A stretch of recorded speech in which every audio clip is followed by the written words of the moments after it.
आज के क्लास में जो हम लोग देखने वाले हैं वो हिस्ट्री ऑफ क्लासिफिकेशन देखने वाले हैं। डाइवर्सिटी इन लिविंग बीइंग्स के अंदर उसके हिस्ट्री को देखने वाले हैं। We are not living in China, right? China वाला सब खा लेगा, उनको मेंढक दो वो भी खाएगा, सांप दो वो भी खाएगा। इनफैक्ट शॉर्टकट आप लगा सकते हो, जैसे थियोफ्राइटस का बुक का नाम HP रख दो, हिंदुस्तान पेट्रोलियम। याद रखिएगा, हिंदुस्तान पेट्रोलियम मतलब हिस्टोरिया प्लांटेरा, ठीक है। दूसरे केस में आप कर सकते हो, प्लाइनी द एल्डर ने ऐसा नाम लिखा है HN। एटलीस्ट इतना तो रखने से आपको याद हो ही जाएगा कि Historia Naturalis HN, simple 2 letter word है। और जॉन रे ने कौन सी बुक लिखा है? HGP, ठीक है, HGP, of course Historia Generalis Plantarum. ये एक तरीका है जिससे आप फेज आउट कर सकते हो, कंफ्यूजन से बच सकते हो। ये एक साथ दो फादर हैं, ठीक है ना। एक तो फादर ऑफ टैक्सोनॉमी भी कहला गए और फादर ऑफ नोमेनक्लेचर भी कहला गए।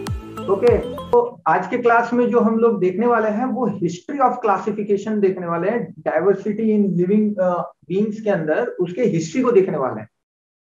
अभी मुझे क्लियरली याद है कि जब we used to be in school, तो कोई एक बच्चा हुआ करता था और उसको जाके कोई अंडा अंडा बुलाता था, राइट? बिकॉज वो थोड़ा ब्लॉड किस्म के, माने वो उसके सर में बाल नहीं हुआ करते थे।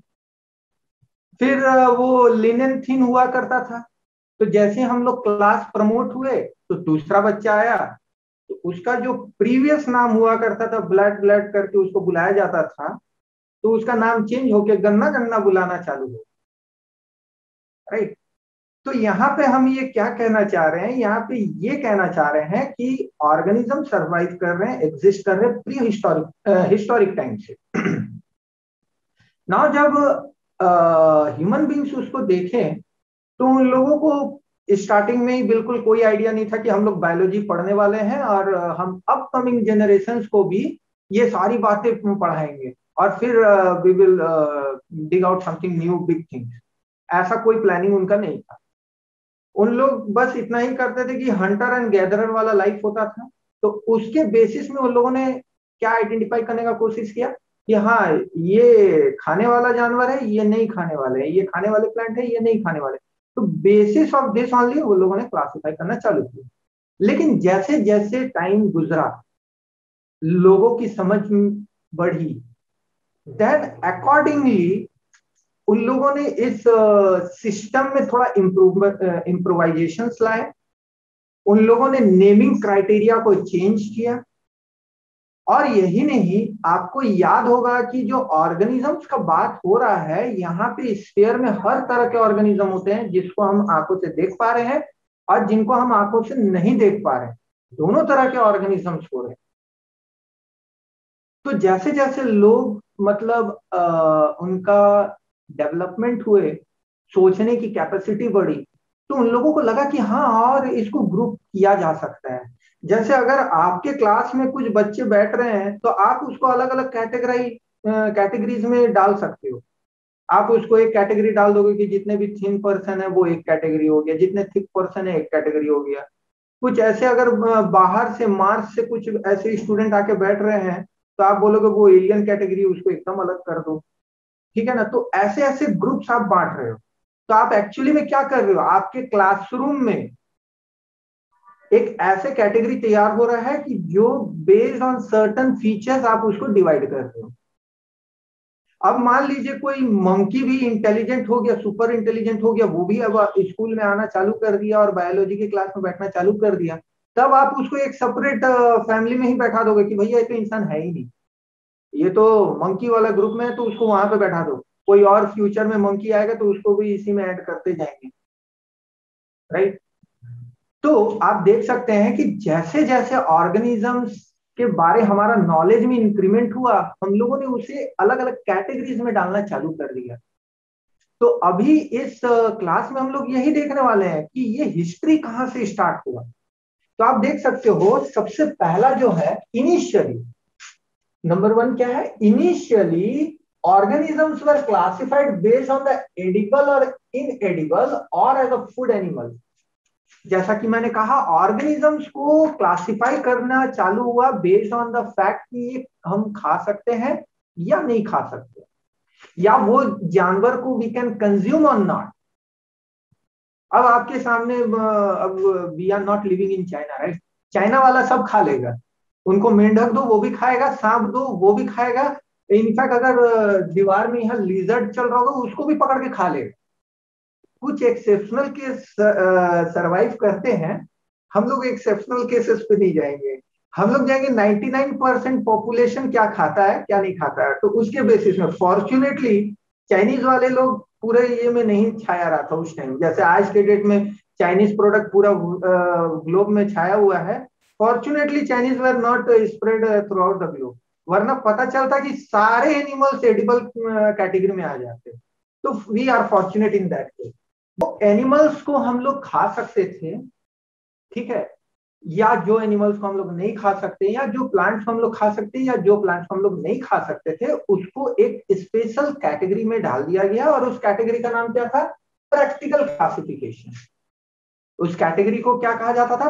Practical classification. ठीक है, प्रैक्टिकल इसलिए क्योंकि भैया हम प्रैक्टिकली देख रहे हैं, हम उसको खा पाएंगे कि नहीं खा पाएंगे। तो it's quite practical classification, application part नहीं है। ठीक है, सेकेंड क्या होता है? लेटर ऑन, इनिशियली तो ये प्रैक्टिकल क्लासिफिकेशन हुआ इसके बेसिस में कि हम खा सकते हैं या नहीं खा सकते हैं, लेकिन later on things changed a little bit. So classification was based on the external morphological similarities, ठीक है। और इसको हम लोग क्या कहते हैं? इसको हम लोग कहते हैं आर्टिफिशियल सिस्टम ऑफ क्लासिफिकेशन। ठीक है, तो जैसे कि मैंने कहा था कि आपके क्लास में अलग अलग कैटेगरी के बच्चे बैठे हैं, तो आपने उसको डिवाइड कर दिया ऑन द बेसिस कि हाँ ये पढ़ने में अच्छा है या ये पढ़ने में थोड़ा कमजोर है। ठीक है, अब उनमें से कुछ एक ऐसा कैटेगरी तैयार हो जा रहा है कि हाँ कोई मंकी सुपर इंटेलिजेंट मंकी आके बैठ रहा है, तो आप उसको एकदम अलग कैटेगरी में डाल दोगे। क्यों? क्योंकि मॉर्फोलॉजिकली वो सेम नहीं है। बंदर के हमारे जैसा दिखता है, तो थोड़ा बहुत सिमिलैरिटीज है, लेकिन हमारे जैसा टेल नहीं है, हमारा मुंह थोड़ा सा अलग है, उनका नाक बिल्कुल चैप्टर मैंने stick on to the face है। तो मॉर्फोलॉजिकली वो डिफरेंट है।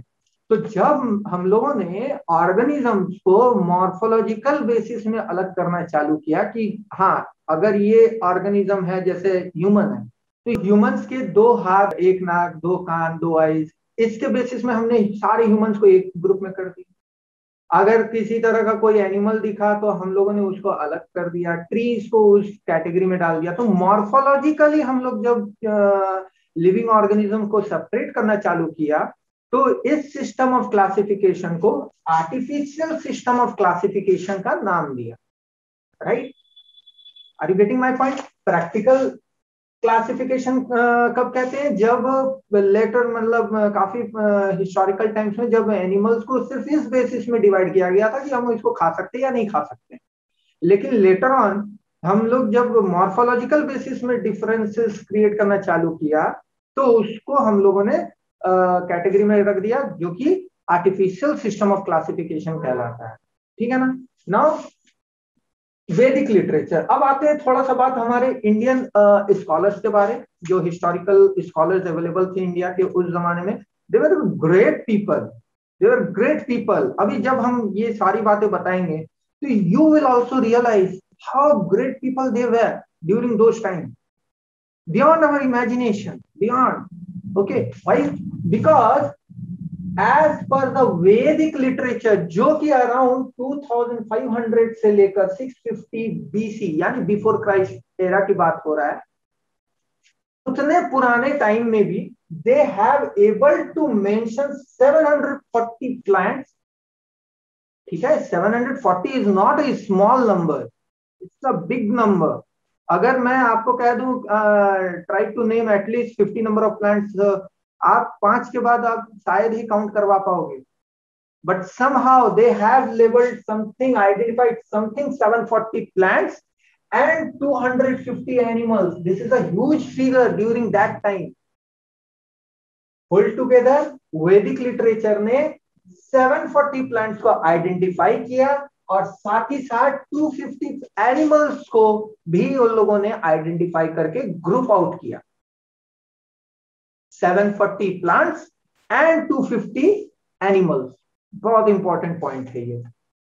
नेक्स्ट, अब इसको अगर हम ब्रेकआउट करते हैं, आगे चल के थोड़ा देखते हैं, तो चंद्रयोगा उपनिषद और सुश्रुत संहिता एंड प्रसारा, ये सब बुक्स के नाम है। इन सब में भी कुछ कुछ ग्रुप्स के बारे में बताए गए हैं कि कौन मतलब कितने एनिमल्स, प्लांट्स, या उसको कैसे कैटेगराइज किया गया, कैसे क्लासिफाई किया गया। तो अगर बात करें चंद्रयोगा या उपनिषद का, तो they have actually classified animals into jivaja, जिसका मतलब विविपैरस, अन्योजा, जिसका मतलब ओविपैरस, एंड उद्बीजा, यानी कि माइन्यूट एनिमल्स। ठीक है, अब ये विविपैरस, ओविपैरस, माइन्यूट एनिमल क्या है, ये हम लोग लेटर ऑन समझने की कोशिश करेंगे। लेकिन आप उस टाइम ये चीज देख सकते हैं कि उस जमाने में भी उन लोगों को ये आइडिया था कि एग बियरिंग एनिमल है या नॉन एग बियरिंग एनिमल है या माइक्रोस्कोपिक एनिमल है, ऑर्गेनिज्म है। तो इतना वास्ट, मतलब जब बात आता है माइन्यूट एनिमल्स का, तो इसका मतलब उन लोगों ने समहाउ कहीं ना कहीं माइक्रोस्कोपिक विजन रखा होगा, या कि कुछ तरह का माइक्रोस्कोप का एवोल्यूशन किया होगा।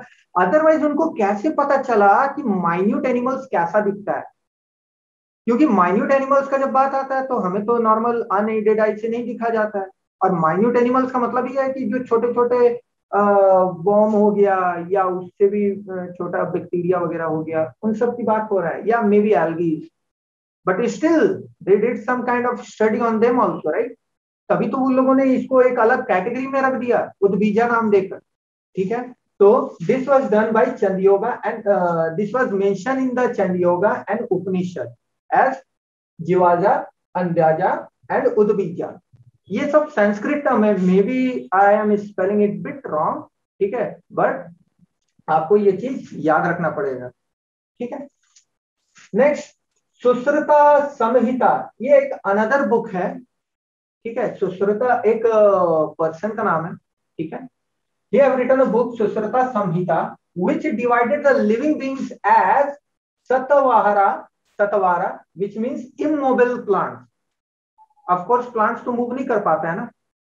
When I say move का मतलब एक जगह से दूसरा जगह जाना। इट इज नॉट लाइक कि वो किसी एक एक्सटर्नल स्टिमुलस में मूव करेगा, यानी कि लाइट अगर आप दे रहे हो तो लाइट के अकॉर्डिंग वो मूव कर रहा है, वो मूवमेंट नहीं।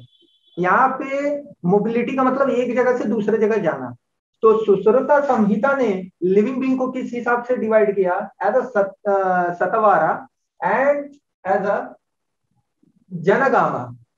So Janagama means mobile animals and Satavara means immobile animals. बहुत ही इंपॉर्टेंट है ये, क्योंकि एग्जाम में आपको यही सब पूछे जाएंगे कि सुश्रुता संहिता में immobile plants and mobile animals को क्या नाम दिया गया, एंड उसके बेसिस में आपको कुछ नेम्स दे दिए जाएंगे। You have to identify the correct name. ठीक है, नेक्स्ट, अगर बात किया जाए परसारा का, तो दे डिवाइडेड एंजियोस्पर्म इनटू द्विमात्रुले एंड एक मात्रुले, यानी कि डाइकॉट्स एंड मोनोकॉट्स। एंजियोस्पर्म हो गया यानी कि जो सीड बियरिंग प्लांट्स हो गए, उनको हम लोग एंजियोस्पर्म कह रहे हैं। तो इसमें जो दो ग्रुप होते हैं, डाइकोटिलेडेनियस एंड मोनोकोटिलेडेनियस। डाइकोटिलेडेनियस का मतलब होते हैं उसमें दो सीड कोट होंगे, एंड मोनोकोटिलेडेनियस का मतलब होगा उसमें एक ही सीड कोट होगा एंड दूसरा वाला एब्सेंट रहेगा। यानी कि जैसे अगर आप एक राइस की ग्रेन को देख लो, वो क्या है, वो मोनोकोटिलेडेनियस है। वहीं ग्राम्स को देख लो, पीस को देख लो, उसमें दो सीड कोट है, मोनोकोटिलेडेनियस है। तो परसारा ने इस एंजियोस्पर्म प्लांट्स को द्विमात्रुले यानी कि डाइकोटिलेडेनियस एंड एक मात्रुले यानी कि मोनोकोटिलेडेनियस में डिवाइड किया था। ये बहुत बड़ी बात है कि उन्होंने प्लांट सिस्टम को भी डिवाइड किया, फर्दर क्लासिफाई किया, right. So this were all about our वैदिक लिटरेचर, कि वहां पे उन लोगों ने कैसे क्या क्लासिफाई किया। Now moving to Hippocrates. Hippocrates is regarded as the father of medicine. Very important. Hippocrates is regarded as the father of medicine. इन्होंने एनिमल सिस्टम को कैसे डिवाइड किया? इन्होंने एनिमल सिस्टम को कुछ ग्रुप्स में बांट दिया। अब कैसा ग्रुप्स? ग्रुप्स जैसे इंसेक्ट्स हो गए, उसमें सारे इंसेक्ट्स को रख दिया। ग्रुप्स जैसे बर्ड्स हो गए, जितने भी उड़ने वाले हैं सबको उसमें डाल दिए, ठीक है। ग्रुप्स जैसे कुछ फिशेस, जितने भी पानी में तैर रहे हैं मछलियों को उसमें उस ग्रुप में डाल दिया, and so on so forth, like whales etcetera, ठीक है।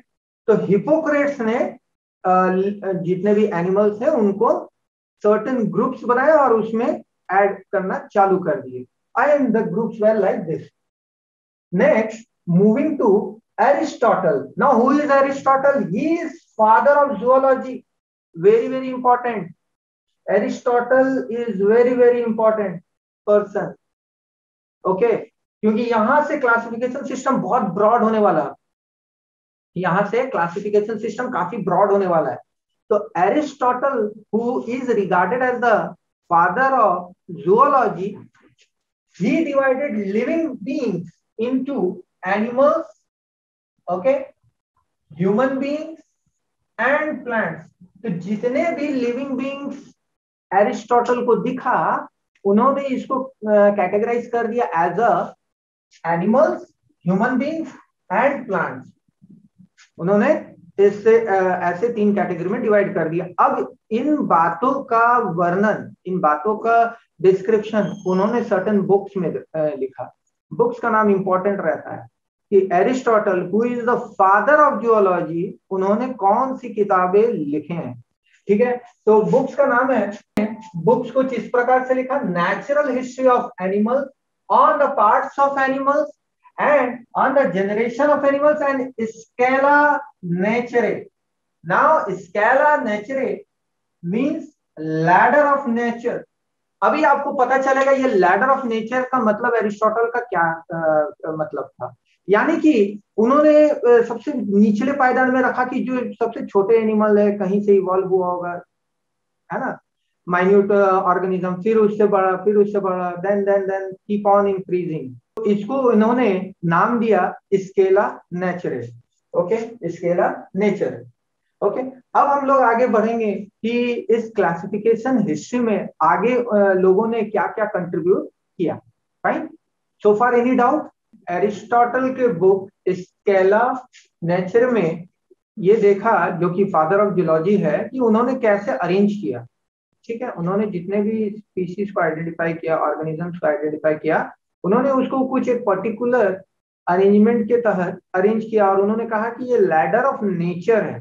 कुछ इस तरह से ऑर्गेनिज्म इवॉल्व हुए, एक के ऊपर एक के ऊपर एक हायरार्किकली अरेंज किए, ठीक है। इन्होंने जो ऑर्गेनिजम्स को अरेंज किए वो किस तरह से अरेंज किए, अब वो हम लोग देखने वाले हैं, ठीक है। इन हिज बुक स्केला नेचुरे, मतलब कि लैडर ऑफ नेचर। और ये कौन अरेंज किए? ये अरेंज किए Aristotle. Aristotle who is regarded as the father of zoology. याद रखिएगा, Aristotle is regarded as father of zoology, और उन्होंने जो बुक लिखा था द लैडर ऑफ नेचर, यानी कि स्केला नेचुरे। और वहां पे उन्होंने ऑर्गेनिजम्स को जो अरेंज किया वो कुछ यहां से स्टार्ट किया उन्होंने, इन एनिमेट मैटर, यानी कि कुछ ऐसे मैटर के जो कि जिसको एनिमल हम नहीं कह सकते, जिसको लिविंग बीइंग नहीं कह सकते, बट लिविंग बीइंग जैसा कुछ एक्टिविटी दिखा रहा है, यानी वो डिवाइड हो पा रहा है, ठीक है। तो ये इन एनिमेट मैटर से अरेंज हुआ लोअर प्लांट। लोअर प्लांट मतलब वैसा प्लांट नहीं जो आप एज्यूम कर रहे हो कि उसमें स्टेम होगा, रूट होगा, लीफ होंगे। ये एकदम लोअर कैटेगरी ऑफ प्लांट है, मतलब यहीं से चालू हो रहा है प्लांट सिस्टम। आगे का प्लांट किंगडम देखने वाले हैं। देन ही सेड कि वहां से थोड़ा हायर प्लांट आया। हायर प्लांट मतलब क्या? अब इसमें थोड़ा सा वो आर्टिफिशियल स्टेम या उस टाइप के कुछ अरेंजमेंट आपको दिखने को मिलेंगे, ठीक है। थोड़ा सा कॉम्प्लेक्सिटी एज अ प्लांट बढ़ा होगा। देन उसके बाद उन्होंने आइडेंटिफाई किया सर्टेन ज़ूफाइट्स को, ठीक है। ये ज़ूफाइटा क्या है? ये ऐसे ऑर्गेनिजम्स है जो कि जनरली आप नहीं देख सकते हो, बट हाँ, दे आर लिविंग ऑर्गेनिज्म, ठीक है, and they are classified under the animal kingdom, ठीक है। एनिमल ये ऑर्गेनिज्म, ठीक है, नॉट किंगडम, ऑर्गेनिज्म, ठीक है। अब इसमें कौन आ जाते हैं? सर्टेन जेलीफिशेस, सर्टेन स्पॉन्जेस, ये लोग आ जाते हैं। देन उसके बाद इन्होंने हायरार्की के ऊपर किसको रखा? सबसे पहले हायरार्की में कौन थे? Inanimate matter. इनएनिमेट मैटर से कौन अराइज हुआ? Lower plant. लोअर प्लांट से ऊपर कौन हुआ? Higher plant. हायर प्लांट से ऊपर कौन हो गए? जूफाइटा। जूफाइटा के अंदर कौन हो गए? जेलीफिशेस या स्पॉन्जेस हो गए। उसके बाद इन्होंने एंटोमा रखा। एंटोमा का मतलब क्या हो गया? जितने भी इंसेक्ट या एर्कनाइड्स वगैरह हो गए, ठीक है ना। इन्होंने जूफाइटा के बाद जो ऑर्गेनिज्म को रखा वो है एंटोमा, और एंटोमा में सारे इंसेक्ट कैटेगरी को रख दिया, या बाकी जो एर्कनाइड्स होते हैं उनको रख दिया। नेक्स्ट उसके बाद किसे रखा? उसके बाद उन्होंने ऑस्ट्राकोडर्मा को रखा। ऑस्ट्राकोडर्मा के अंदर कौन आ जाता है? स्नेल। ऑस्ट्राकोडर्मा के अंदर कौन आ जाता है? स्नेल्स आ जाते हैं। तो फिर से हम लोग एक बार रिवाइव कर लेंगे। सबसे पहले इनएनिमेट मैटर, इनएनिमेट मैटर के बाद लोअर प्लांट, लोअर प्लांट के बाद हायर प्लांट, हायर प्लांट के बाद आ जाता है जूफाइटा, जूफाइटा के बाद कौन आ जाता है? एंटोमा, एंटोमा के बाद कौन आ जाता है? ऑस्ट्राकोडर्मा। ठीक है, इसी सीक्वेंस में याद रखना है, क्योंकि ये सीक्वेंस पूछ देगा ए बी सी करके और बोलेगा कि फाइंड द मिसिंग डी, या आपको सीक्वेंस 4 सीक्वेंस दे देगा और बोलेगा क्या ये सही अरेंजमेंट है, तो आपको ये आइडेंटिफाई करना है। तो इनएनिमेट मैटर, फिर लोअर प्लांट, लोअर प्लांट से हायर प्लांट, हायर प्लांट के ऊपर जूफाइटा, जूफाइटा के बाद आ जाता है एंटोमा, एंटोमा के बाद आ जाता है ऑस्ट्राकोडर्मा, एंड देन उसके बाद आता है मेलाकोस्ट्रेसिया। मेलाकोस्ट्रेसिया इसके अंदर कौन आ जाता है? जितने भी लॉबस्टर या क्रैब्स वगैरह है वो आ जाते हैं इसके अंदर, ठीक है। देन उसके बाद कौन आ जाता है? मलासिया। मलासिया के अंदर कौन आ जाता है? स्क्विड्स या ऑक्टोपी, ये सब आ जाते हैं, ठीक है ना। तो एक बार फिर से हम लोग देखेंगे, inanimate matter, then lower plant, then higher plant, zoophyta, entoma, ostracoderma, malacostraca, malacia, उसके बाद आता है फिश। देन अब यहां से आपको दिखेगा ऑर्गेनिज्म कैसे कॉम्प्लेक्स होते जा रहे हैं। यहां तक में ऑर्गेनिज्म बड़ा सिंपल टाइप का आपको अरेंजमेंट दिखा होगा, ठीक है, छोटे छोटे जीव दिखे होंगे। अब यहाँ से जो ऑर्गेनिज्म है उनके साइज, उनके लेंथ और उनके जो कॉम्प्लेक्सिटी है वो आपको बढ़ता हुआ दिखेगा, ठीक है। फिश, कैटासिए, ओविपैरस, क्वाड्रुपेड्स, देन बर्ड्स, बर्ड्स के बाद आता है विविपैरस, क्वाड्रुपेड्स, एंड आखिरी में रखा गया ह्यूमन, ठीक है, आखिरी में रखा गया ह्यूमंस। यानी कि क्वेश्चन ऐसे भी पूछा जा सकता है, in scala of nature Aristotle had put humans in the position higher और लोअर, ठीक है। अगर हायर में कहता है इट इज ट्रू, अगर लोअर में कहता है इट इज फॉल्स, ठीक है। अब life is not that simple, life इतना आसान नहीं है। तो ह्यूमन को नहीं पूछ के वो ये कह देगा विविपैरस क्वाड्रुपेड्स कहाँ है, हायर में है कि लोअर में है। तो आपको याद रखना पड़ेगा ये लोअर में नहीं है, ये हायर में ही है, ठीक है। अब आगे मूव ऑन करते हैं थियोफ्रास्टस। थियोफ्रास्टस ये हो गए फादर ऑफ बॉटनी। एरिस्टोटल हो गया फादर ऑफ जियोलॉजी, थियोफ्रास्टस हो गया फादर ऑफ बॉटनी। और इन्होंने यही कुछ 480 प्लांट्स को डिस्क्राइब किया अपने किताब हिस्टोरिया प्लांटेरम। एरिस्टोटल के द्वारा लिखा गया बुक का नाम है स्केला नेचरे, जो कि फादर ऑफ जियोलॉजी है।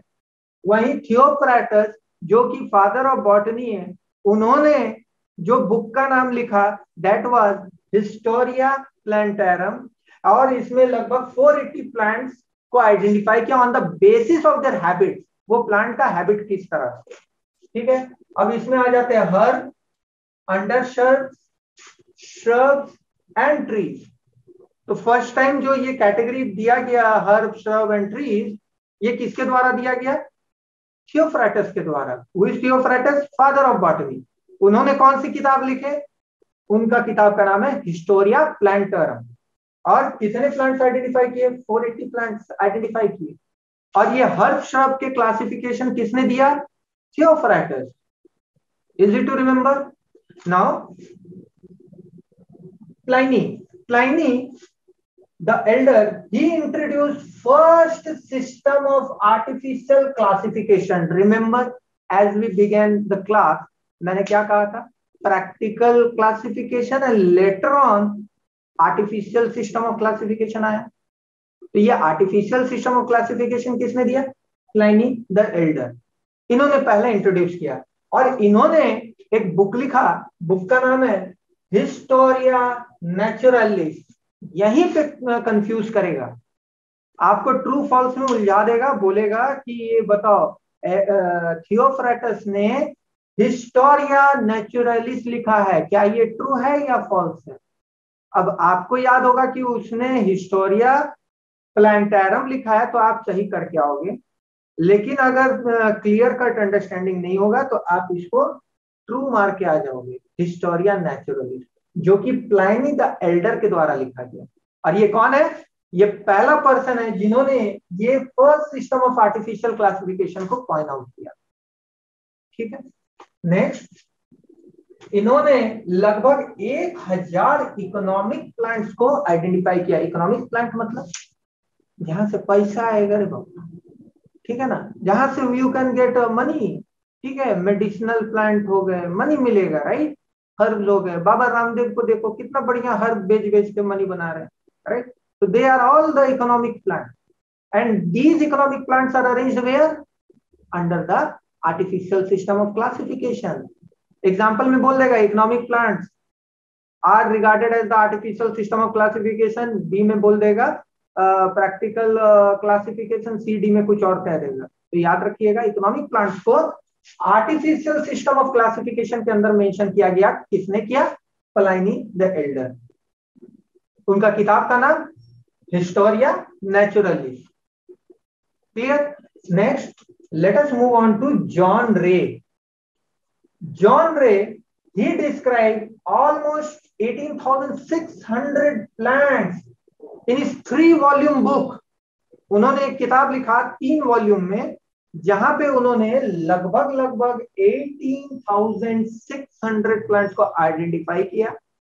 और उनकी किताब का नाम है हिस्टोरिया जेनेरलिस प्लांटैरम। कंफ्यूज नहीं होना है, हिस्टोरिया प्लांटैरम थियोफ्रेटस के द्वारा। जॉन रे जो बुक लिखा है that is Historia Generalis Plantarum. Both are two different.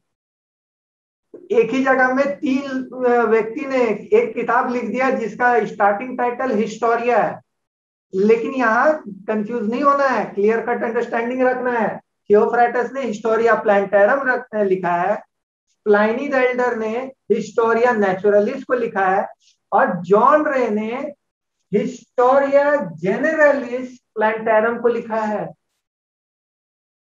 Is it clear? Is it clear और नो? कुछ शॉर्टकट आप लगा सकते हो, जैसे थियोफ्रेटस का बुक का नाम HP रख दो, हिंदुस्तान पेट्रोलियम। याद रखिएगा, हिंदुस्तान पेट्रोलियम मतलब हिस्टोरिया प्लांटैरम। ठीक है।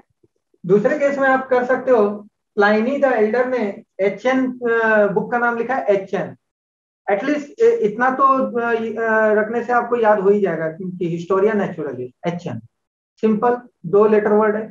और जॉन रे ने कौन सी बुक लिखा है? HGP। ठीक है, HGP, तो ऑफ कोर्स हिस्टोरिया जेनेरलिस प्लांटैरम। ये एक तरीका है जिससे आप फेज आउट कर सकते हो, कंफ्यूजन से बच सकते हो, right. So let us move ahead. तो अब तक हम लोगों ने ये देखा कि जॉन रे ने अपने बुक में नंबर ऑफ प्लांट्स को आइडेंटिफाई किया।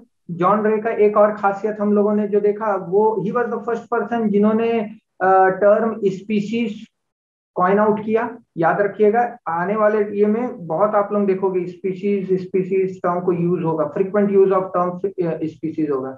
ये स्पीशीज टर्म जॉन रे के द्वारा दिया गया। और यही नहीं, अभी उसके जस्ट थोड़े देर पहले हम लोगों ने देखा था मोनोकॉटिलेडोनियस, डाइकॉटिलेडोनियस। ये भी जो मोनोकॉट डाइकॉट नाम है, ये भी जॉन रे के द्वारा ही दिया गया है। नेक्स्ट अब हम लोग मूव ऑन करेंगे, कैरोलस लिनेनियस, वेरी इंपॉर्टेंट नेम। जब हम लोग पढ़ते हैं क्लासिफिकेशन, वहां पे कैरोलस लिनेनियस ना है, impossible, because the role he played in this classification, okay, he is regarded as the father of taxonomy. अलग अलग ऑर्गेनिज्म को किस तरह से उनको एक स्पेसिफिक टैक्सा में रखना, ये इन्होंने किया था। इसलिए इनको बोला जाता है फादर ऑफ टैक्सोनॉमी, कैरोलस लिनेनियस। साथ ही साथ इनको फादर ऑफ नोमेनक्लेचर भी बोला गया है। ये एक साथ दो दो फादर हैं, ठीक है ना। एक तो फादर ऑफ टैक्सोनॉमी भी कहला गए और फादर ऑफ नोमेनक्लेचर भी कहला गए। Okay, I am sure I am getting bit biased कि व्हाई नॉट मदर। अभी तक बायोलॉजी में कोई मदर आइडेंटिफाई नहीं हुई है, mother of something X Y Z, but so far only father बहुत सारे हैं, ठीक है ना। तो उसमें भी इन्होंने डबल सेंचुरी मार दिए, दो दो फादर बनकर। एक तो फादर ऑफ टैक्सोनॉमी कहला गए और दूसरा हो गया फादर ऑफ नोमेनक्लेचर, यानी बउआ लोगों का नाम कैसे रखना है ये इन्होंने आइडेंटिफाई किया। इसी को ना कहते हैं नोमेनक्लेचर, नाम देना, साइंटिफिक नेम देना, ठीक है। तो जहां से एक छोटा बउआ दिखाई, इसको किस हिसाब से नाम देना है, अच्छा ये इन्होंने सजेस्ट कर दिया, ठीक है। तो he is regarded as father of taxonomy as well as nomenclature, याद रखिएगा। इन्होंने scientific system of naming of species दिया गया, और इसको क्या बोला जाता है, इसको बोला जाता है बाइनोमियल सिस्टम ऑफ नोमेनक्लेचर। बहुत जल्दी हम लोग इसमें भी आएंगे, बाइनोमियल सिस्टम ऑफ नोमेनक्लेचर क्या है, ट्राइनोमियल सिस्टम ऑफ नोमेनक्लेचर क्या है। तो बाइनोमियल सिस्टम ऑफ नोमेनक्लेचर किन्होंने दिया, बाइनोमियल सिस्टम ऑफ नोमेनक्लेचर जो है वो कैरोलस लिनेनियस के द्वारा दिया गया है। नेक्स्ट अब हम लोग मूव ऑन करेंगे, यहाँ पे देखते हैं ही described around 4326 species of animals in system नेचरे। इनका बुक जिसमें इन्होंने एनिमल्स के बारे डिस्क्राइब किया, almost 4326 species of animal in his book System Naturae, and 5900 species of plants in species Plantarum। ये इनका बुक का नाम है।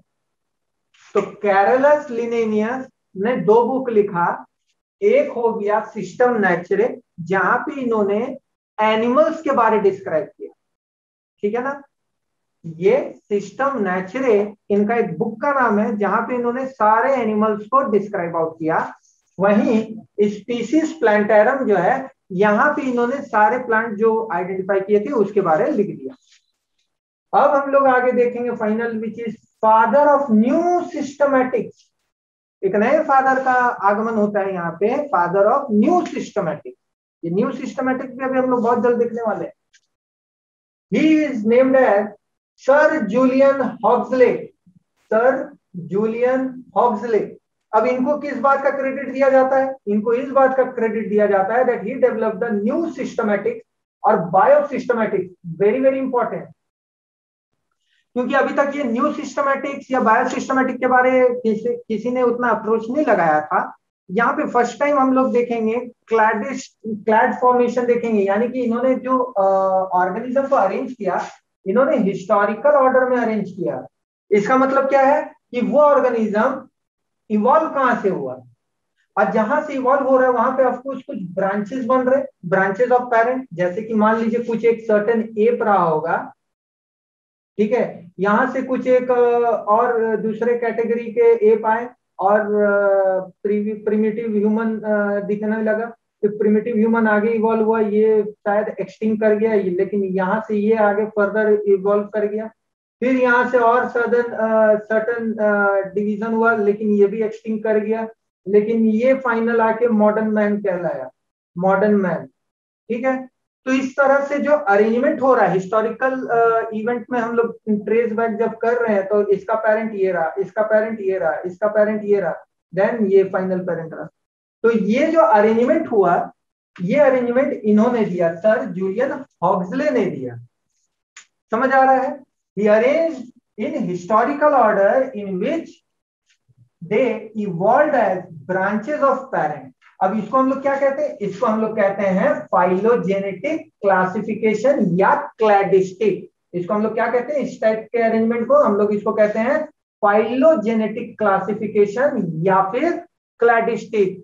क्लासिफिकेशन एक अलग पार्ट है, उसमें फाइलोजेनेटिक क्लासिफिकेशन जो है उसका मतलब क्या है कि उनका पेरेंट ओरिजिनेशन कहाँ से रहा है। हिस्टोरिकल ओरिजिनेशन जब हम लोग ट्रेस बैक करते हैं तो उसको हम लोग कहेंगे फाइलोजेनेटिक क्लासिफिकेशन या क्लैडिस्टिक। यहाँ पे क्लैडिस्टिक का मतलब क्या हो गया, ग्रीक टर्म में क्लैडोस का मतलब ब्रांच होता है और लैटिन में क्लाडोस का मतलब भी ब्रांच होता है। तो हम लोग देख सकते हैं कि यहाँ पे ब्रांचिंग कैसे हुआ है, राइट। We can see over here that branching कैसे हो रहा है, फाइन। तो ये एक एग्जांपल हमने ह्यूमन मॉडर्न मैन को लेकर देखा। ये आप देख सकते हो कैसे कैसे ब्रांचिंग हुआ। हो सकता है यहाँ पे कुछ और एप भी कहीं और किसी एक सर्टेन एनिमल से आया होगा, वो फर्दर कितने ब्रांचेस हुए। एवोल्यूशन कुछ इस तरह से हुआ एनिमल्स के, ठीक है।